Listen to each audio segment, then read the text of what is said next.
Conflict is experienced every day in the Army in many ways. Soldiers are expected to resolve conflict in the most efficient and productive way. Good afternoon, Sergeants. I am Specialist Benitez, and the overall classification for today's brief is unclassified. Today we will talk over a brief introduction, the types of conflict, causes of conflict, and managing conflict, as well as a brief conclusion and summary, and a check on learning. ADP 6-22 states, leaders should identify and resolve conflict before it affects personal and organizational functioning, good order and discipline, and cohesion. The purpose of this brief is to educate on the types of conflict, causes of conflict, and ways to manage conflict, to better enable you to resolve conflict in a more efficient manner. We'll now move into types of conflict.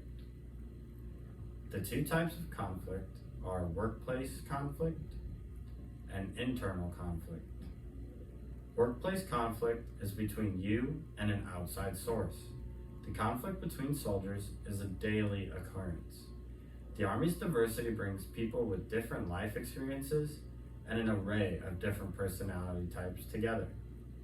Add in the high-stress environment and long hours, and you are bound to end up with some conflict. An example of workplace conflict would be a soldier who is repeatedly showing up late to formation. Internal conflict. Leaders should also be aware that all individuals have conflict within themselves, which can occur when challenging a soldier's personal goals or morals. Internal conflict is just as important to address, as the Army needs all of its soldiers mission ready.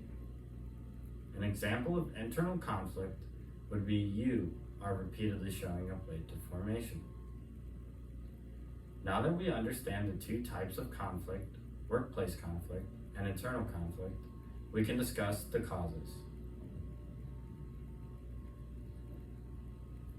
The two causes of conflict are positive and negative conflict. A conflict that is otherwise perceived to be unfavorable can actually be positive and help the team develop. Positive conflict can help identify unknown problems within the group.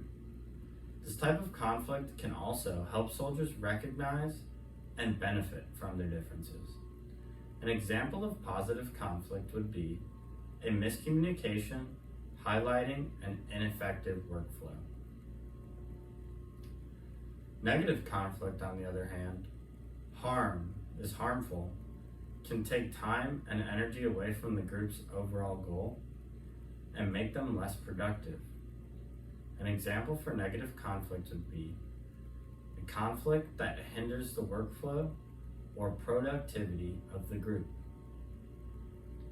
Now that you can identify the two types of conflict, workplace and internal, and the causes of conflict, positive and negative, we can talk about ways to better manage and resolve conflict.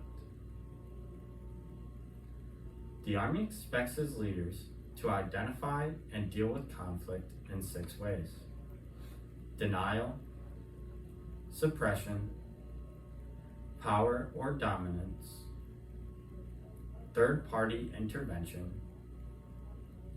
compromise, integration or collaboration. Denial occurs when the parties or individuals deny the conflict's existence. This can cause a compromising of genuine feelings or ideas. An example for denial would be you approach a soldier during a ruck march who is limping. You ask the soldier if he is okay.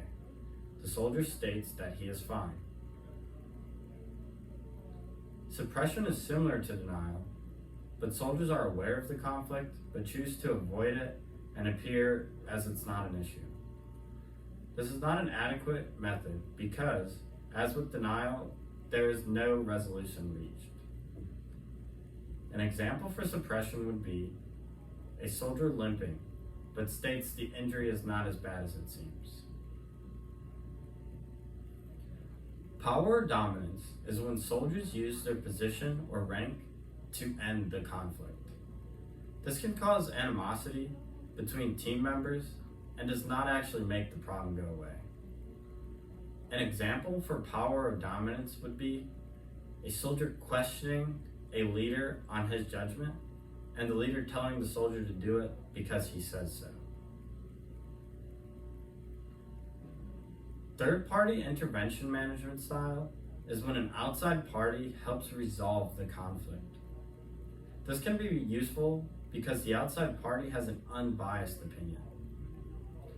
An example for third-party intervention would be two soldiers are arguing about how to conduct Battle Drill 6, and the team leader steps in, hears out both parties, and makes a decision. Compromise or negotiation involves the parties in conflict speaking to each other directly to come to an agreement or to settle the issues causing the conflict. An example for compromise or negotiation would be two soldiers are arguing about who has to clean. One of the soldiers decides to clean that day, and the next soldier will clean the next day. Integration or collaboration is an effective way for a team member to work together to overcome conflict positively, to save time, and to add to team cohesion. An example for integration or collaboration would be two soldiers are arguing about how to move all the equipment out of a connex. The soldiers decide to do it together to save time.